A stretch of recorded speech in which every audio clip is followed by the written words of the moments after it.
Hey, what's going on, dudes? My name is Rex, and we are back with some more Elder Scrolls Skyrim.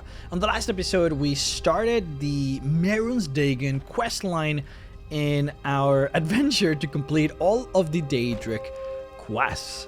The questline basically revolves around us collecting all of the pieces of the Mehrunes Razor, the Daedric weapon of the Daedric Lord. It seems like this weapon was found all the way back in Elder Scrolls Oblivion, or rather a little bit after Dagon was defeated in Elder Scrolls Oblivion, and it was found by a group of warriors that wanted to sort of eliminate any trace of the Mythic Dawn. Of course, the Mythic Dawn being sort of like the cultists that started the whole rigmarole that resulted in the events of Elder Scrolls Oblivion.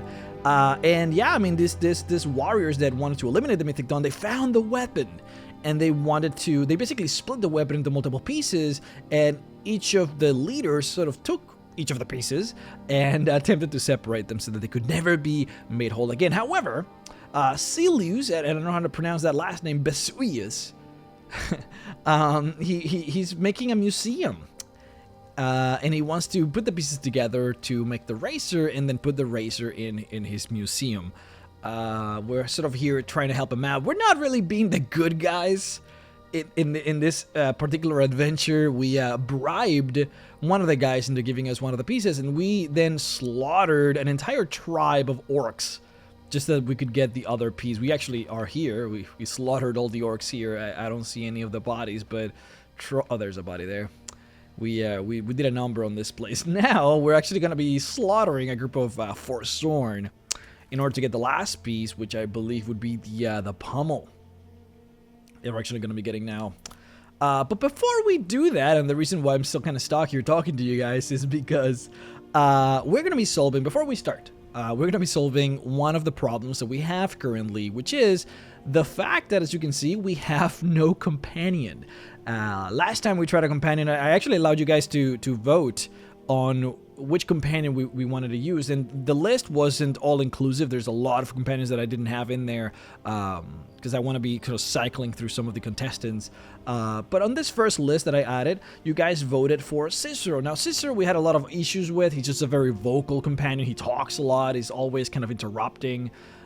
So it just wasn't working for me. I need to be able to talk to you guys during this playthrough of the game, so I wanted to choose someone else. The second option was Ayla the Huntress, but we have to complete the Companion's Quest to do her. But I'll keep it in mind if we do end up doing the Companion's Quest eventually. Once we do, hopefully I can remember, and we'll have her as a companion. But for now, we're gonna have to go with the third option, who was Erik the Slayer.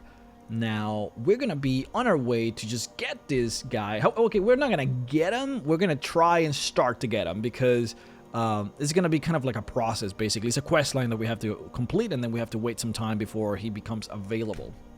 But he is found in the beautiful town of Rorikstead. Now, Rorikstead you might recognize because this is the location where the horse thief at the very beginning of the game was from. The guy that ended up getting shot and killed by the arrows because he didn't want to be executed, ironically. He was from this place. Now, Rorikstead is a small farming town that was made, was founded by Rorik. Let's see if we can actually find Rorik and get a little bit of the backstory to this place. There he is. You can see that he is a little bit of a noble, a rich man. Sorry, I don't mean to be rude, but Juan's the one who deals with people. I'm afraid I lost my charm years ago. As you can see, not a very good talker, but he has the name of the town, Rorikstead, and this guy is Rorik. So why is the town named after you? Yes, that's right. Look around you. Most of the lands you see are mine. Most of this I purchased while my comrades were fighting in the south, helping the Empire against the Aldmeri Dominion. Back then, nothing would grow here, and so the land was worthless. Now, thanks to the hard work and the gods' blessings, our farms prosper. Huh. We had a land that was useless, and now it's prosperous. We're gonna have to ask some of the folks around this area to see if there's a secret to the prosperity of this place. Has the war taken a toll on your settlement and its people? Not yet, anyway, though it certainly could. With most of the Hold's fighting men committed to the war, There are fewer swords to keep the road safe from brigands and wild beasts. And of course, as the war drags on and supplies run low, our ample fields and stores of food will make a tempting target for desperate men. The best we can hope for is a swift end to the conflict. The longer the war goes on, the worse it will be for all of us, I'm afraid.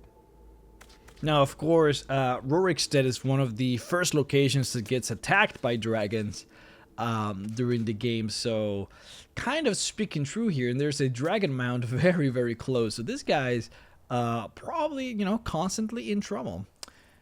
Tell me about the Great War, though. Aye, that I did. I commanded a force of several dozen men, most of them levies from villages in the part of the hold. I damn near met my end in that war. An old merry soldier ran me through with his blade and left me for dead. A healer named Joanne saved my life. He's been my closest friend ever since. I tell you, that man is a miracle worker. Okay, Joanne. All right then.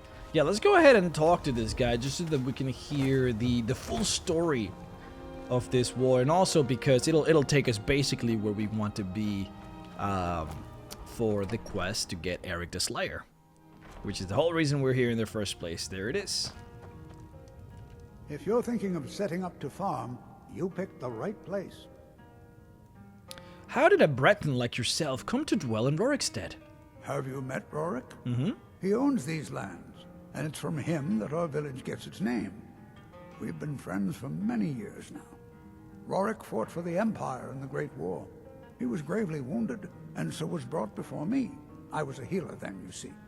We were as close as kinsmen, and when Rorik returned home, I came with him. I'm happy to spend my twilight years here with my good friend. Oh, there you go. You get the other side of the story. But again, what we're really interested in is, what is this secret? Your farms are thriving even despite the harsh climate. What is your secret? Secret? What makes you think there's a secret? There are no secrets here, my curious friend. Our prosperity is simply the result of hard work, good fortune, and the blessings of the gods. Talking about the blessings of the gods and hard work, but I can't help but feel like there's a secret here, because everyone keeps talking about secrets. Let's talk to some of the farmers. A lot of these farmers we cannot actually interact with, like this guy. Do yourself a favor and don't have children. They're good for nothing at all. Yeah, you know, it seems like the type of place where the gods would just be like, let's bless these people. Yikes. It's like some of these other guys. Those city folk who miss out on the joys of working the land. I'll tell you who I don't envy. Those poor children who lost their parents in this war. Lives lost, crops burned, land ruined. There's no greater sin than war. And yet, you were an orphan, and you've made something of your life. I was lucky. If you hadn't rescued me, I'd probably be a thief, a mercenary, or something even worse. It's too fine a day to dwell on such things.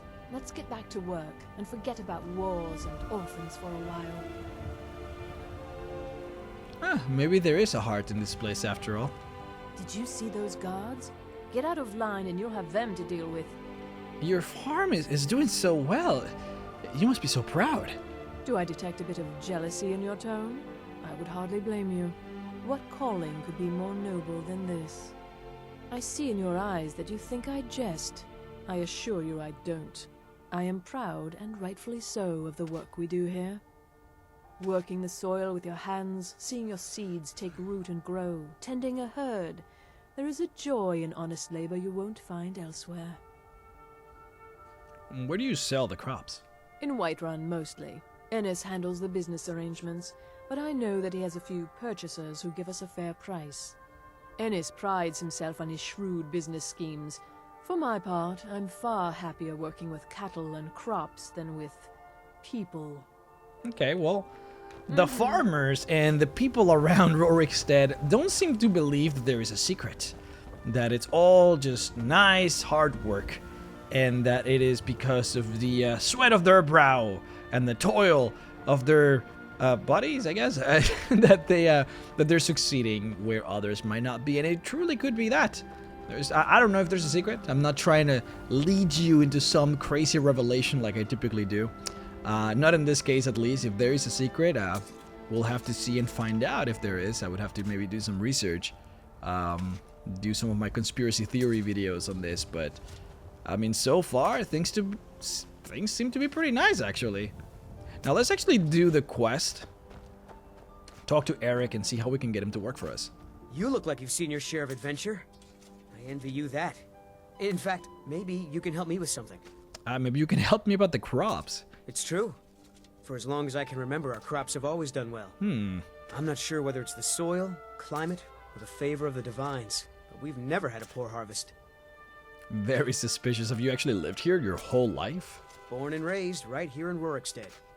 My father was a soldier. He fought in the Great War, and when it was over, he retired here to raise a family. My mother passed away when I was just a babe, so he did his best to raise me on his own. It's not the most exciting place in the world, but the people here work hard. They don't cause trouble for anyone. Anyways, what is it that you need? I want to be an adventurer like you. My father says I can't. He says he needs me to stay here and work the farm. And even if he did let me be an adventurer, we couldn't afford to buy armor. His name is MrRhexx, and he's the innkeeper here. I hope you could change his mind. Yeah, I could probably do that. Thank you. I can't stand the thought of being trapped in this village for the rest of my days. What's interesting is that he's actually considered a barbarian. Like, when you actually look at his stats, he's particularly good. In fact, he's amazing at two-handed weaponry. And he also has a very high level in light armor. So, I mean, he's basically a barbarian, right? As you would imagine. And he doesn't need armor. Like, he actually doesn't. He's actually really bad. Like, during this quest, we were gonna get him some armor, and his defensibility actually drops down considerably because of the armor, because he doesn't have the skill to really wield it. So even if we were to get him, which we are, we would have to actually remove his armor and change his weapons, because he's not optimized for what he's really supposed to be. So it's kind of bizarre. But anyways, this is his father, the owner of the inn. Let's see if we can convince him to let his son be an adventurer like us. If you need a meal or room, I've got both. I want to talk about your son. My son? Erik? Yeah. What about him? Did something happen? Is he all right? Yeah, it's fine. You should let your son choose the life he wants. I'm getting like all up in this guy's life. But the world is a dangerous place. Erik has no idea what he's getting himself into. What's more, he's got no armor. I'll have to save up the money for it. Your son is a barbarian, MrRhexx. He doesn't need any armor, but we can get him some just so that you feel better about yourself. You would give your own coin to help my son? Yes. I'm moved by your compassion. You shouldn't. Your kind deed will not go unrewarded, my friend. Tell Erik I've changed my mind and will visit Whiterun soon to fit him for armor. Alright, well, there you go. Just making him feel better about this this adventuring prospect. But it's nice, you know, this is one of those adventures that we're actually snatching a dude from this nice, peaceful farming village. And hopefully we're gonna go out and take him to see the real world and fight some dragons and druggers and liches, hackravens and all that good stuff. So it's kind of a feels-good story, I think. Did you have any luck talking to my father? Your father has changed his mind. I can't thank you enough, friend. I hope you'll come back to Rorikstead soon and pay me a visit. Maybe we can swap stories about our adventures over a mug of ale at the inn. Until next time. And there you go. The quest is completed. Now, we basically are going to have to wait a little while before he can actually become a viable follower. His name My father, MrRhexx, is gonna change from Erik to Erik the Slayer. He's gonna have armor and weapons and all that good stuff. And when that happens, that's when we're gonna be able to actually get him. For now, like I said, we're just gonna have to wait. So what I'm gonna do is the same thing that I did for the Potema questline, where we actually had to wait in order to trigger the next step of the quest. We're just gonna go and just play the game. We're just gonna go and play the game, keep going as if nothing happened, and then eventually, hopefully, we'll come back and he will be ready to join us. So, you know, we're just putting a down payment on this guy, making a little investment, and hopefully it ends up paying up. Hopefully. For now, we're gonna have to just deal with the fact that we're gonna be alone doing this next part of the quest, Pieces of the Past. We're gonna be going to all all the way to the far west to Dead Crone Rock. We're gonna be fighting some Forsworn in here, and you know what? It's probably gonna be a little hard. Forsworn are no joke. The Briarhearts and Hagravens are pretty scary, especially those that have access to frost magic, which you know, some of them actually do, because it's gonna be pretty painful. But what I want to do now is talk a little bit about the Forsworn. That's a mage, isn't it? All right, let me go ahead and quick save, because this might actually be pretty bad. Is that a hunter? No, it's a hunter. A thief. Hand over your valuables, or I will gut you like a fish. You're gonna have to try. I wonder what it's gonna take from me if I don't want to try it though. Walk away right now. Nice try, Oh. but you do not scare me. I am not going to ask again. My speech is pretty high too. I'd rather die. Then I guess that is your last request, fool. You're dead. Hey, this guy's no joke, dude. Oh, if he kills me, oh my god, he's actually would have killed me. This is so shameful. Wait, what the? Okay. The game is like glitching around. I don't even know what's happening. What level am I in speech? I'm pretty high. I'm using like so many boosting stats on my armors for speech. A lot of speech improving things. Got the amulet. I got the mask. I think I have something else too. No, is that it? Got like an extra that would be 10. So it's an extra 25 that I'm getting. I'm definitely getting it from somewhere else. I'm not sure from what. Is it probably one of my powers? Active effects rather. Yeah, mask. No, that's a mask for Legos Bile. Amulet de Vela. That's another mask thing. Warrior Stone? No. I don't know where. Oh, was that it? No, I don't know. Oh well, it's fine. Anyways, alright, focus. Let's focus on this. We have to go over here. So we're gonna have to take a small detour. You can't actually, it's very close to Markarth, but we can't actually go from Markarth. We have to take an unfortunate detour just to get there. But in any case, I wanted to talk a little bit about the Forsworn, because I feel like they kind of get a bad rap. You know, I feel like when you think about the Forsworn as a player, you know, as you know, you watching this video right now, typically when people think of the Forsworn, they envision.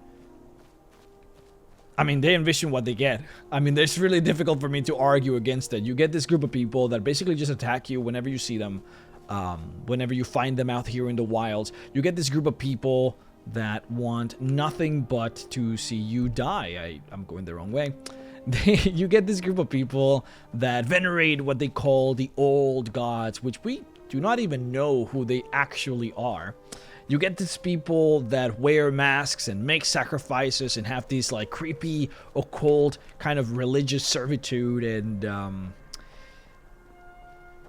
they venerate what is essentially a mockery of life, right? The Hagravens, who destroy dryads. And by the way, oh, look at those goats. Oh, you see those goats over there that are crossing the bridge? That's supposed to be a and I haven't read the story. If you look carefully, you notice that the goats are kind of, they're kind of made like engineered in the coding to cross the bridge kind of multiple times. What it's supposed to be like, if you actually come from this side, which I guess is supposed to be the side you're supposed to come in from, you would have two goats on this side and then just one goat on this side, and then just by the fact that you would be pushing in, you're essentially scaring the goats into crossing the bridge. So it's supposed to be like, I guess it's like an Easter egg. There's like a story called The Three Goats and something. I'm not sure what it's supposed to be, but because I haven't read the story. So I don't even know why I'm mentioning it, because I honestly have no idea what it's actually supposed to be. But you can see there's a dead troll in there. It must be like some kind of fable or something. I guess you can tell me. You guys can tell me actually what it is. Which is kind of weird. I don't know. I don't know why I'm bringing it up, because like it's like I don't really have anything to say about it. In any case, I think the Forsworn do get a bad rap, and it's interesting because these guys,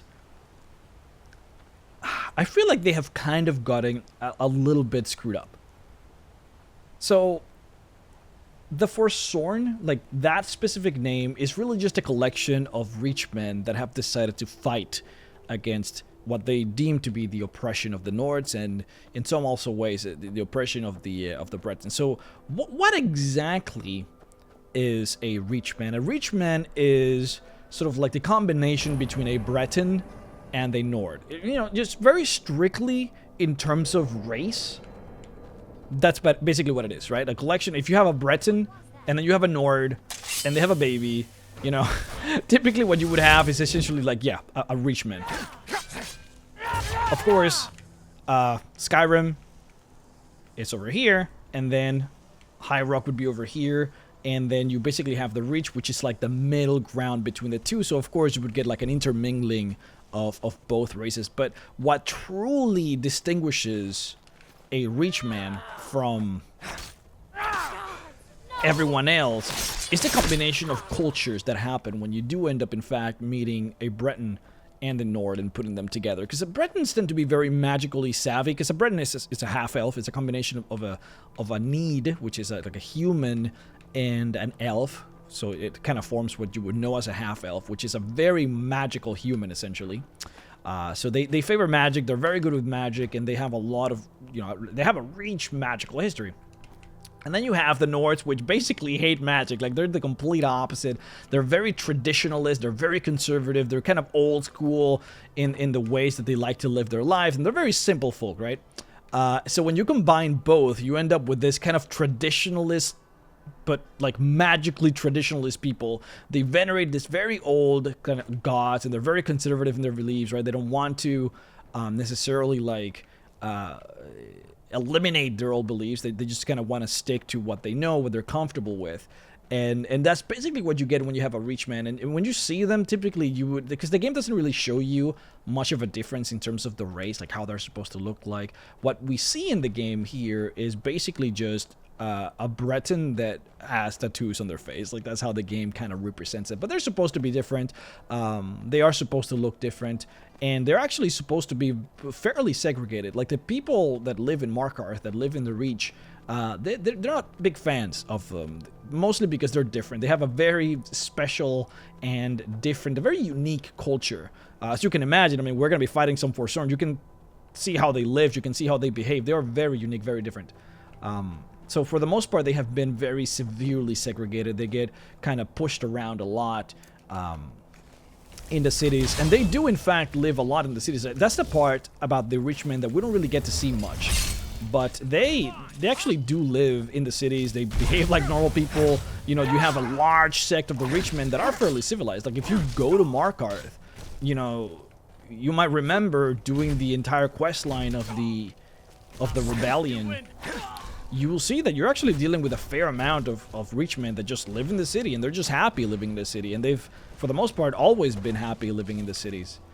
This collection of rich men that you see sort of out here in the wilds, like, this is basically what ended up happening because of the events that transpired directly before the game that kind of forced a lot of the rich men into coming here because they felt like they had no other choice. And we'll talk about that in just a second. Let me go ahead and kill the savages. I'm kidding. But I'll be spending the entire episode talking about why they get a bad rap, and then I'm just gonna be racist towards them. Jesus Christ.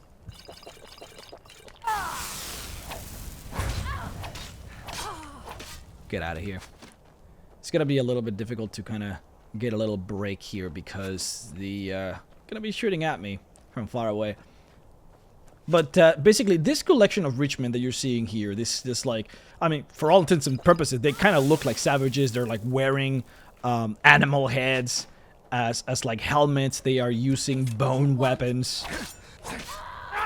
They practice crazy occult magics and venerate gods that nobody even knows who they are. They give their hearts to the Haggraven so they can like experience the earth in a more kind of close way. There's a troll. Alright, let me see if I can actually use some of my shouts. I I could shout these people down. Can I try that? I want to try and see if I can kick these people. Especially the Briarheart. Yeah, that did not work out. I almost fell myself. Ah. Alright. Let's go and summon Atronak right here. Keep that guy distracted. We already have Oak Flesh, so we should be able to take some hits. Hopefully. Oh no. I was so close to opening my menu. Feels bad, man.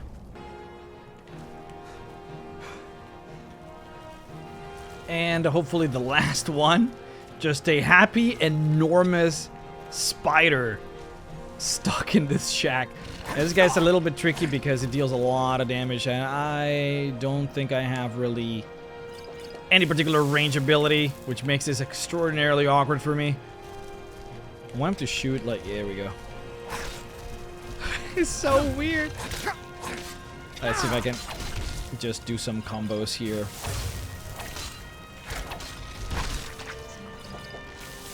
Alright, we're good, we're good. Woo! So there you go. There you have it. Just completely annihilated the camp. I basically just had to go back and redo some of this work. But we're here, and we did it. So, you know, the thing about the Forsworn is they have always wanted to just have their own kingdom. And not even their own kingdom, that's probably putting it a little bit too glorious. They've always just wanted to have a place that they could call their own. And I'm, of course, trying to, you know, put the rose-colored, you know, lenses a little bit, but in reality, yeah, like, they've always just wanted to have their own place. But they've never could, and that's because, well, they are an entirely different culture. They're an entirely different race. Like, they are basically super unique. There is no other location where you have this particular race of people, right? The collection of a Breton and then a Nord kind of infused together forms a Reachman. You don't see this kind of people anywhere else in Tamriel, other than in this very specific location that we call the Reach. And they have this very specific, very kind of weird religious and you know, I guess ideology and culture that is extraordinarily different from anywhere else, and anywhere else here. Like, there's nobody else here that actually believes in the same things that they do. So they want a place that they can call their own. They want a place where they can rule themselves and not be subjected to the rules of other people that are super different to those that are like them. You know, and a good example is what ended up happening directly before the events of Elder Scrolls Skyrim, when Ulfric Stormcloak ended up invading, or rather like attacking, liberating, if you want to call it that, Markarth. He came into Markarth, and he basically quelled the Forsworn rebellion. The Forsworn had taken over Markarth, and they were ruling the Reach. And Ulfric came in here and basically liberated Markarth from the yoke of the Forsworn. What's ironic, though, is that, you know, we know what the intentions of Ulfric actually are. He wants the people to be able to venerate Talos. He wants people to be able to openly venerate Talos.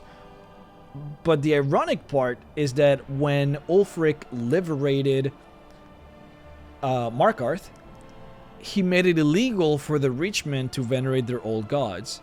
And that's what made the Reachmen so angry. And that's why they felt like there was no other purpose than to simply run away into the wilds, run away into the mountains, and form this militant group that they now call the Forsworn.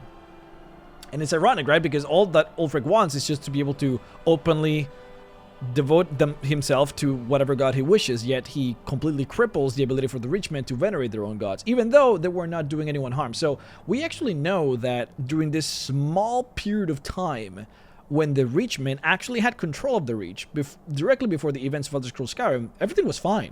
There was actually peace. The Reachmen, while they controlled the Reach, thought of the Nords and the Bretons as equals. Like, there was no subjugation, there was like no crazy killings, there was like no old gods being summoned, there no Cthulhu being summoned here, you know, everything was fine. The only reason why Ulfric felt the need to liberate Markarth was because he wanted a place, he just wanted to, he just wanted Talos. He just wanted to be able to say, you know, fuck you to the Empire, and make sure that he could have another place where Talos could be worshipped. But it really had nothing to do with the fact that, you know, the Reachmen were like being evil or anything like that. In fact, evidence seemed to suggest that it was actually the opposite, that the Reachmen were doing pretty fine. So it's a shame, right? It's a shame that you basically had this, you have this group of people that are completely segregated, they're completely kind of pushed around, and they're getting kicked out because they're not allowed to worship the gods that they want to worship. Even though it seemed like, just from the lore that is presented to us, that it didn't cause any harm to anyone else when they were actually ruling. But it's funny because it's not the actual first time that has actually happened. You know, we talked about it before when we talked about when was Serana born, when was Serana alive before she was kind of closed up in that sarcophagus, and we said that she was alive between the empires of the Roman Empire and the Septim Empire in a time frame that we call the Interregnum. And now the Interregnum is where Elder Scrolls Online is set. Elder Scrolls Online is set at the end of the Interregnum, just to give you some reference. It's interesting because when the Roman Empire fell, the Reachmen actually did the same thing that they did just directly before the events of Elder Scrolls Skyrim. They actually took over the Reach and completely seceded from the Empire. Of course, by then there was no Empire because the Roman Empire had fallen, but they essentially seceded from, you know, in quotes, the Empire, but they also seceded from Skyrim. So if you actually go back and you play Elder Scrolls Online, you'll realize that you don't have access to the Reach. It's not a place where you can go to. Now, there could be many reasons for that, but what's interesting is that the Reach was actually considered sort of like its own region. Like, of course, the leaders of Skyrim might differ in opinions on this, but for all intents and purposes, the Reach was actually its own province during the events of Elder Scrolls Online, which is really interesting. And the Reach, they were just they were fine. They were happy. They're happy, doing their own thing, ruling their own locations without any problem. Now, of course, if this location was added to Elder Scrolls Online, I'm sure that they would add in all kinds of crazy storylines to make the game interesting. But as far as the lore that we have right now, we know that during that time period, everything was fine. And it wasn't until Septim, basically, Tyra Septim came back and unified Skyrim, you know, once again, making sure that those Reachmen couldn't rule themselves. But yeah, I mean, I don't know. Once Ulfric kind of stopped the rebellion in Markarth, many of the leaders and many of the Reachmen basically were forced to abandon Markarth because they were being criminalized. They were being subjugated. They were being punched down, essentially. And they felt like there was no place for them anymore. And it is said that that was the reason why they became so militarized. That was the reason why they became so radicalized. Was because they felt like there was no other choice. Like they wanted to rule themselves. They wanted to have the Reach be their place, which has always been their place. Like, you know, I would imagine there's probably more Reachmen in the Reach than there are Nords or Bretons. So it's kind of weird in that way. Because... And yeah, I mean, the Forsworn are Reachmen, but the Reachmen are not Forsworn, right? The Forsworn are just a sect of people. They're like the ISIS, I guess, of the Reachmen. You know, it's like this radicalized kind of group of people that just, they feel like their only way, I guess, is just war. And that's what they've been doing. Thought I heard something. Go ahead and murder them all, of course, as we do. We're actually, I believe, reaching the end of the dungeon fairly soon. There's a couple of loot that I want to go back and get that I get very distracted when I'm like talking to you guys about this story and all that, so I forget to loot a lot of stuff. It's hard to help it, really. But I do my best. There you go. But yeah, I find the whole thing particularly interesting to talk about what has driven this people, this Reachmen, to essentially do the things that they do. They must feel really, I don't know, they must feel like their back is truly against the wall for them to, I mean, look at this, man. This is just nasty. for them to sacrifice their own hearts to the Hagravens in order to obtain tremendous, like, natural power. And I don't mean natural as in, like,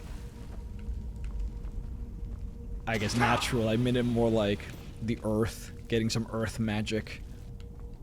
If you guys are interested in sort of knowing more about the Briar Hearts and sort of what goes through the process of creating a Briar Heart, how a person takes away their heart and basically imbues themselves with the power of a Briar Seed in order to obtain great elemental powers.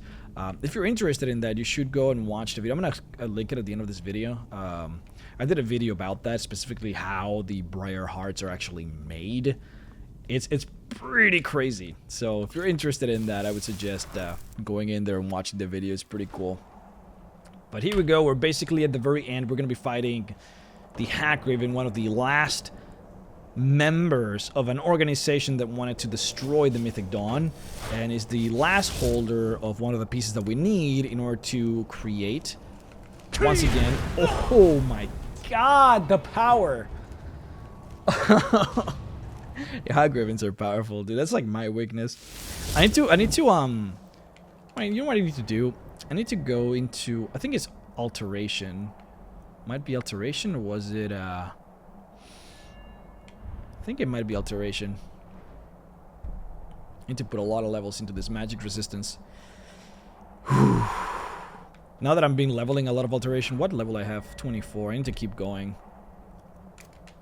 Because the game is going to get harder, man. People throwing all these spells at me. It's pretty bad.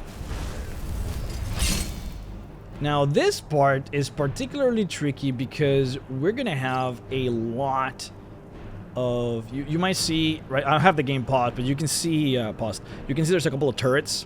They're going to be shooting fire at me. So I want to make sure that I rush in and actually eliminate them before they shoot, because they shoot and they will hurt.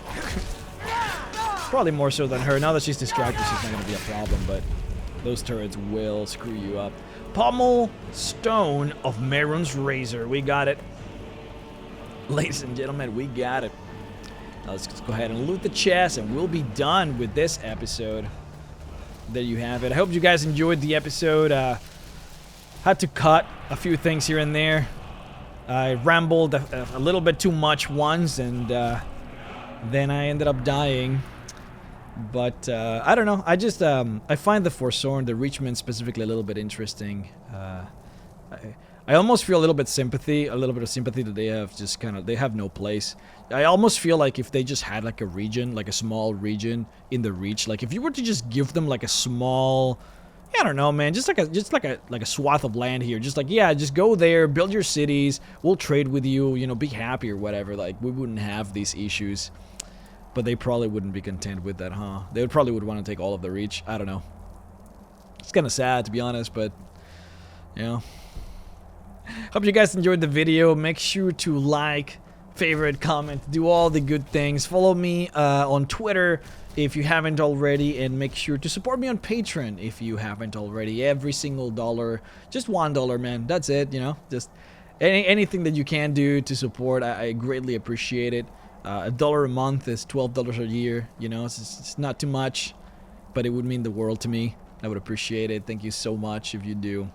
And yeah, I guess we'll talk about some Mehrunes Dagon stuff on the next episode. See you all next time.